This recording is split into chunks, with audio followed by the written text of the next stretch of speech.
बिस्मिल्लाहिर्रहमानिर्रहीम अस्सलाम वालेकुम वरहमतुल्लाहि वबरकातुहू। नाज़रीन, आप सोकी टीवी देख रहे हैं। मैं हूं आपका खादम मलिक मोहम्मद नवाज सोकी। नाज़रीन, मेरे साथ लाला इज़्ज़त खान। नाज़रीन, ये जो नुमाइंदा होता है, जिसको चुना जाता है, उसकी एक बहुत बड़ी जिम्मेदारी भी होती है और हमारे लोगों में भी, मीडिया में भी ऐसे होना चाहिए और होता भी है। अगर ज़रा सी भी कोई ऐसी बात करता है तो उस पर बड़ी तनकीद भी होती है। लेकिन जब एक आदमी जाके असम्बली में ये ऐसी हरकतें या ऐसी जबान मतलब बोले तो मेरे ख्याल में फिर वो सुनने वाली जो आवाम है वो क्या कहेगी। मैं लाला इज़्ज़त खान से पूछता हूँ। अस्सलाम वालेकुम लाला। वालेकुम अस्सलाम। बहुत शुक्रिया लाला। शॉर्ट टाइम में ये जो अहमद वली साहब ने जाके एक वो साफी के सवाल पे जो कुछ किया है, हमारे पास तो खैर वो नाज़ेबा अल्फाज के नहीं है, ये क्या है, ये क्या मैसेज है? हाँ, बिस्मिल्लाहिर्रहमानिर्रहीम। बहुत मेहरबानी मलिक नवाज शरीफ साहब के लिए। बात यह है कि आज के दौर में, पहले ज़माने में लोग कहते हैं पढ़ा लिखा आदमी, हाँ, और अनपढ़ से लोग, आजकल ज़माने में अनपढ़ लोग भी शऊर आ गया, शाइस्तगी से बात करते, शऊर आ गया। और फिर मरने के बाद है कि जब ये शीशा आ गया तो शीशे के ऊपर जो बंदा बात करते हैं तो जरा देख सुन के करते। वैसे भी करनी चाहिए, शीशे से दूर नहीं। आपके सही आदात शुमार तो नहीं है, लेकिन 22 से 25 करोड़ आवाम है। बिल्कुल। इसमें in the top class cream जिसको कहते हैं, हाँ, वो लोग चुना जाते हैं 104 सेनेट का। ठीक है, 104। ठीक है। तो जब एक 25 करोड़ में से टॉप क्लास के लोग आ गया, हाँ, इनके अकल, शऊर, बाजी, अखलाकियात, और इसके मतलब है वो पार्टी से बाला तर हो के सोचना, क्योंकि इसको कहते हैं ऐवान बाला। तो इनका वो सोच होना चाहिए, ठीक है। किसी छोटे मोटे बात में नहीं फंसना चाहिए, पहली बात। सही बात है। फिर मेरा और आपका ताल्लुक मीडिया से है। अगर मैं उसके अल्फाज में ये बात करूं कि अल्लाह न करे, मैं एक मिसाल कि ये मीडिया वाला कुत्ते है, तो ये हमने अपना आप को कुत्ता बोले, बिल्कुल मीडिया वाला को नहीं बोले, ठीक है। उसने वो अल्फाज था कि आपको समझ आ जाए, खुल के बात करें। पश्तो में उसने उससे पूछे, और फिर इसका वो पहला दिन था इजलास का, सेनेट का, सेनेटर मुंतखब वो जैसे हुआ उस पर भी आ रहा हूँ। उसने कहा कि आप इस माहौल को कैसे देखे, तो उसने कहा कि ये तो मुझे पार्लियामेंट कम और मछली बाजार ज्यादा लगते। चलो ठीक है, पहला अल्फाज ये तो खैर आम चलता रहता है। दूसरा उसने कहा कि आप इससे, तो उसने कहा जिन्होंने उनको मुंतखब किया, ये उसका अल्फाज है, कोट एंड कोट, ठीक है, जिन्होंने उनके मुंतखब किया उन्होंने प्री प्लानिंग से पीटीआई को मुंतखब करना था और हमें साइड लैंड किया। अच्छा। और वो जब पूरा हुकूमत उन्होंने बनाई, इन्हें उसके फौज की तरफ इशारा, जो इस्टेब्लिशमेंट उनको लेकर आए, ये उनको मुबारक हो। मैं तो उनको कुत्ते कहूंगा। अल्लाह, ये कुत्ते हैं और कुत्तों के तरह बोंगते। इस अल्फाज के मैं पूरा कौम के तरफ से, पूरा पख्तूनों के तरफ से, पाकिस्तानी कौम के तरफ से जितना भी मजम्मत, तो लफ्ज ही बहुत कम है। इसलिए वो अंग्रेजी का एक मुहावरा बने कि the first impression the last impression. कोई इज्जतदार आदमी किसी महफिल में जाते हैं तो वो बड़ा खूबसूरत सलाम करते हैं, अगले को बड़े अच्छे अल्फाज से मुखातिब करते हैं। इसका चूंकि पहला दिन था, तो अब आवाम को सोच होना चाहिए कि ये अवान बाला में हमारा किस ज़हनियत का बंदा आ गया। उसका असल वजह यही है कि इस गरीब को लाया गया, इसको भेजा नहीं गया। भेजा उसको बोलते हैं जिसके पार्टी हो, जिसके कोई 10, 15, 20 MPA हो, या कोई उसके वोटर हो, वो कहते हैं मैं फार्मूले के तहत आया हूँ। आप ही कह रहे हैं, अभी आप ही कह रहे हैं कि मैं फार्मूले के तहत आया हूँ। फार्मूला क्या है भाई?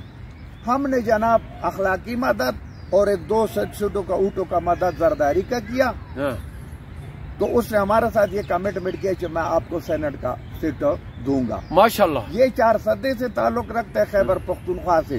सीट उनको मिला है बलोचिस्तान से। क्या बात है। पहला तो ये जुल्म है, ठीक है। चेतर माली भर्ती करो तो उसके लिए कोटा सिस्टम है, सरकारी मुलाजिमत में कोटा सिस्टम है कि ये जनाब पंजाब का कोटा, ये खैबर पख्तूनख्वा का पूछा भी जाता है, ये कश्मीर का कोटा, हाँ, ये जनाब कश्मीर का कोटा, ये पाडा का कोटा, ये बलोचिस्तान का कोटा, बगैर कोटे भर्ती नहीं हो सकते, ठीक है। तीसरी बात ये कि अगर आपने घर में चौकीदार रखने, किराएदार भी रखने, ड्राइवर भी रखने, ठीक कुछ भी है तो उसका इत्तला अपने पुलिस को जरूर देने। हाँ कि भाई ये तहकीकात करना चाहिए, भाई ये कोई चोर, कोई चक्का, कोई गलत, कोई बंदा तो नहीं है। थाने से भी रिपोर्ट मंगवाई जाती है। आप एक बंदे को आप पूरा पाकिस्तान का ऐवान बाला का इख्तियार का चाबी देते, ठीक है, और आप उसको मालूम नहीं करते जिसका ज़हनी तवाज़ुन क्या है। अच्छा सॉरी लाला, मैं इस बात को याद रखना, जब कोई इनके हक में खिलाफ बोलता है फिर कहते हैं इसका दिमागी तवाज़ुन नहीं। वही तो मैं कह रहा हूँ ना। तो इधर कमिश्नर साहब पर भी वो चखा के क्या पिंडी वाला, भाई जब आपने इतना अवान बाला का सेनेटर बनाए, आपने इसका अखलाकी तवाज़ुन चेक नहीं किया। ये तो पहले भी जब आया था तो उसने गैर अखलाकी बात ये कही, इस न्याजी को टिकाने लगाना होगा। अच्छा, वो भाई न्याजी के पीछे करोड़ों लोग हैं। इसका मतलब है तुमने पूरा खैबर पख्तूनख्वा के अवाम का तौहीन किया। वो तीसरा दफा उन्होंने मुंतखब किया। उन लोगों का दिमाग खराब है, वो पागल है। तू बड़ा समझदार आ गया। तीसरी बात, कौम को समझ आ गया। अब इन लोगों को मैं बड़ा अदब से कहता हूँ, जी फौज, अदलिया, पार्लियामेंट और ये जो हमारा क्या नाम, मीडिया और वकील भी 5 में शामिल करो, ठीक है। और चट्टा सतून जो है ना, ये आवाम है। 70 साल से ये आवाम को इस्तेमाल कर रहे, हम आपकी बेहतरी के लिए आ रहे, इलेक्शन हम आपकी बेहतरी के लिए कर रहे, आपके आवाम को खुशहाली के लिए कर रहे। बिल्कुल कत्यान खुदा की कसम ये नहीं करते। अभी इस इलेक्शन में अरबों रुपए लग गया, ठीक है। इन्होंने अपना मर्जी से कैसे पैकिंग चूसिंग करके ना किधर से बंदे लाए। जो जरदारी साहब ने इलेक्शन से पहला कहा कि ए होगा वही होगा, ठीक है। अब आधा असेंबली में बात करते अपने मतलब का, वो कोई सुनता नहीं। आधा असेंबली उसको शेम बोलते हैं। वहाँ पे इसके सेनेटर साहब खुद बोल रहे मछली बाजार है। क्या ये हमने अरबों रुपए मछली बाजार पे खर्च किया? इसमें हमारा कोई फायदे की बात नहीं है। अब अगर खुदा न खास उस वक्त से ये पढ़े लिखे लोग डरे, क्योंकि दौलत इनके पास है, बंगले बैलेंस इनके पास है, स्कूटी बड़े गाड़ी इनके पास है। हम तो पहले ही अवाम तो नंगा तंगा है। अगर अवाम ने सोचा कि जाओ बाबा तुम 5 भाई आराम करो, हम खुद संभालेंगे, फिर इनके पले क्या रह जाएगा। सही बात है। और होता है जांगा मन तांगा मन।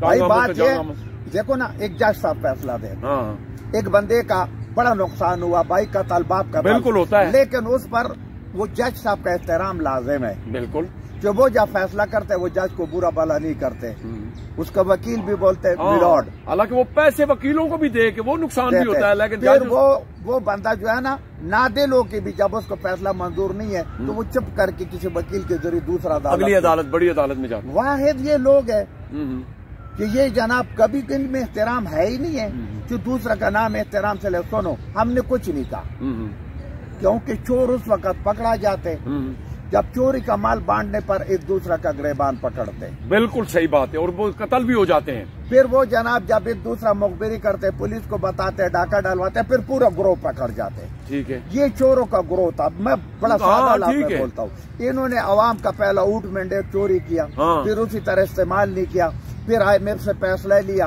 वो 70 साल से लूट रहे हैं। ये सारे बंदरबान में ये खुद आपस में पट गया।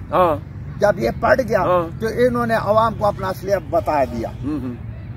और लाला, मैं छोटी सी गुजारिश करता हूँ, आप बड़ी अच्छी बात कर रहे हैं। पहली बात ये है, अगर ये 4 सदे से है तो इसको बलूचिस्तान का सेनेटर, और बलूचिस्तान का फरीन है, तेरा मुंह में चूमने वाला है। आपने बड़ी अच्छी बात याद दिला है। सॉरी, मैं आपका बलूचिस्तान में बड़े बड़े सरदार है, बड़े बड़े नवाब है। बिल्कुल, वो सारे नवाबों को, सारे सरदारों को चुप कैसे लग गया? देखो, हमारा पश्तो जुबान में एक बात है कि मर्द का खसम होता है पैसा। जैसे औरत का खसम जो है ना, जो मर्जी बोलते हैं ना, वो कहते हैं 3 तलाक न दे, बर्दाश्त करते। इतने बंदे को पैसा लगाओ ना, ये मर्द का खसम है। फिर बंदा बड़ा चंगा पला कड़पे जनानी बन जाते। सही बात है। वो जो बलूचिस्तान के नवाब थे ना, उनको भी गालिबन ऐसे ऐसे पैसे मुँह लगे, फिर रुपए लगे, तो सारे जनानी बना हुआ है। तो भाई तुम खुद बात करो कि भाई हम नवाब है, जद्दी पुश्ती, हम बड़े। फिर दूसरी बात यह है लाला, मैं आपकी बात काट रहा हूँ, जो इलाके में उनको पता है कि भाई इधर रोड नहीं है, इधर पुल नहीं है, अब इस बंदे की क्या दिलचस्पी है उधर? बिल्कुल, पहले तो मुझे ये बताएं ना। बिल्कुल बिल्कुल। अब मान लिया है इमरान खान के साथ हमारी हजारों इख्तलाफात हैं, आज भी मेरी वीडियो इमरान खान के दौर की लगी हुई देख ले, मैंने उस पर तनकीद किया है कि ये नया पाकिस्तान बना है, नाज़रीन ये देख सकते हैं। लेकिन उसमें एक और चीज है लाला, अब फर्ज किया है जी आसमा भुट्टो साहबा आ गई, अब उसको ना धूप का पता है, ना बारिश का पता है, ना गर्मी का पता है, ना रोटी भूख का पता है, अब वो आ गए। ऐसे ही है। अब इमरान खान को कहते हैं जी कि ये तो 4 दिन भी जेल नहीं काट लेगा, ये नशा करता है और इसको तो कल भी आए तेरा मुंह फिर में चूमने के काबिल है, क्योंकि मैं भूल जाता हूँ जज्बात में। हाँ। इसने फिर जब उसको बोले हाँ। ये कौम का तौहीन नहीं है, हाँ। कि वो कहता है ये लोगों को, मैं खुद इसलिए बोल रहा हूँ हाँ। कि एक नशे के पीछे लगा हुआ है, यार, एक टूनाली के पीछे लगा हुआ है, यार रब दा वास्ता। हाँ। वो कौम का ही रो है, हाँ। तू उसको नशे और टूनाली बोलते है, और तू जो मांगने वाला है, हाँ। मांगने वाला बलोचिस्तान से तुमने फार्मूले के जरिए है, हाँ। तो तेरे इज्जत है, हाँ। और वो ऊँट के जरिए उसके इज्जत नहीं है। हाँ। ये कौन सा तरीका है? बड़ा ले लाला बहुत ही बड़ा जड़ा है ना लम्हा फिक्रिया, और मैं ये कहना वा ये तो कानून होना चाहिए कि जिस तरह कोटा सिस्टम है, और ये तो एक सूबे तो दूसरे सूबे का बना दिया है। इनमें इसका मतलब है, वो जो हमने मिसाल दी उसमें इनका मतलब नहीं है ना, इन्होंने अपने लिए रास्ते छोड़े। ये 2 बातों से मैं बहुत ज्यादा तंग हूँ। एक चंगा पला बंदा आके मीडिया पर खबर दे के और बाद में कहते हैं ये तरोड़ मरोड़ के मेरा मौके को पेश किया। तरोड़ मरोड़ क्या है भाई? तरोड़ मरोड़ क्या है? ये तरोड़ मरोड़ आइंदा निकालना चाहिए। सीधा मर्द का बच्चा बनो बात करो। अच्छा अगर आपकी इजाजत हो 30 सेकंड मैं अल्फन कह रहा हूँ शाम कटे में, मैं एक वजीर के साथ बैठा हूँ, बहुत पुरानी बात है 25-30 साल। आज वो बंदा डीपीओ है हमारा इलाके में। अच्छा वो जो पहले वजीर था? ना वजीर नहीं था, जिसको वालिद भर्ती करने आया। अच्छा। तो वो उसके वालिद बड़ा ताल्लुक दे, सन 85 की बात। ठीक है। तो उन्होंने जनाब रिक्वेस्ट किया मिनिस्टर साहब से कि भाई मेरा ये 2 बेटे हैं, ये सीवी उसका देखो, लेकिन मेरा बच्चे को तानादार लगा। अच्छा। उसका ताल्लुक ये सन अब्दाल इलाके से। मैं समझ, ज्यादा मैं नाम नहीं लूंगा। चलो जो भी है। उन्होंने कहा कि जब सीवी मीवी दे के कहते आपके बच्चे ने तो बड़ा तालीम की और बड़ा इसको कहीं हम सिविल जज लगाते हैं। ने कहा ना माना मैं सिविल जज के लिए सिफारिश किया। उन्हें कहा कैसे? कहते रोटी रोजी हमारा पास पहले ही बहुत है। हाँ। मेरे इसको तानादार लगाओ। अच्छा। उसने कहा यार बात सुनो, तो मेरा बच्चे जज तो 10 कत्लों का 10 आदमी के कातिल को भी जज आंचते, कुछ नहीं बोल सकते। वो बात उसका बड़ा कीमती था। अच्छा। उसने कहा जज तो है ना 10 आदमी को कातिल को भी आंचते जवाब नहीं दे सकते। मैंने बच्चे को तानादार बंदी करने, जमीन जागीर मेरा बड़ा है, ताकि हम किसी डेंगे को सीधा तो कर ले ना। अच्छा। इसका मतलब है तानादार का पावर इस मुल्क में सबसे बड़ा है। उसकी बिल्कुल बात ठीक थी। मैं आपको आज वो तानादार उस वक्त गालिबन सब इंस्पेक्टर भर्ती था, इस वक्त वो डीपीओ साहब है और बहुत काबिल शख्स है और मेरा बड़ा छोटे भाई की तरह है। मैं इस चैनल के जरिए उसको सलाम भी करता हूँ, नाम उसका नहीं। मैं सोनी बात काट रहा हूँ कि आप अल्लाह पर यकीन मानिए, सिर्फ ASI IO इसके साथ सेटिंग हो जाए सुप्रीम कोर्ट तक फिर नहीं टूटती बात। जो एक पटवारी और एक जनाब ये जो IO होता है ना, ये ASI तफ्तीशी, बस इसके पास गुड मैप हो गया, बाकी फिर जनाब सुप्रीम कोर्ट तक कोई उसको नहीं कर सकता। यार मल खुदा की कसम इन तानादारों के जरिए कानून ठीक हो, लेकिन एक वजह तानादार को बोलते हैं कि तेरे तनख्वाह लाख है भाई, ये 5 लाख हो गया। सुनो 5 लाख लाला मेरी बात नहीं मारने, डंडी कब छोड़े। और ये सियासतदान इसको इस्तेमाल न करे। नहीं, अगर इनकी तनख्वाह 50 लाख भी कर देना, जो हमारे मुल्क के सियासतदान है ना, सारे नहीं होंगे, लेकिन इन्होंने पुलिस को लौंडी बना के रखना है। ये फ्री छोड़ दे तो फिर बात है। आज बाद में जब मुझे पता चल गया कि यार वो तानादार और डीपो में कितना पहुंचने का, यार इसको तानादार लगाओ, मैंने कोई डेंगू को सीधा करना है। हम इलाके के लोग बिल्कुल कहते हो। बहुत शुक्रिया लाला।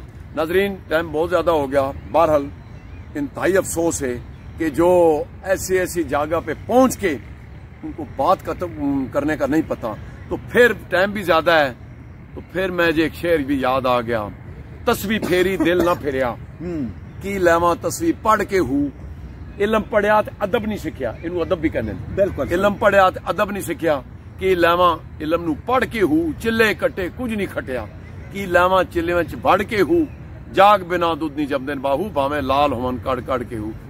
अगले प्रोग्राम तक हमें दीजिए इजाजत। अपना बहुत ख्याल रखना। अल्लाह सोने दे।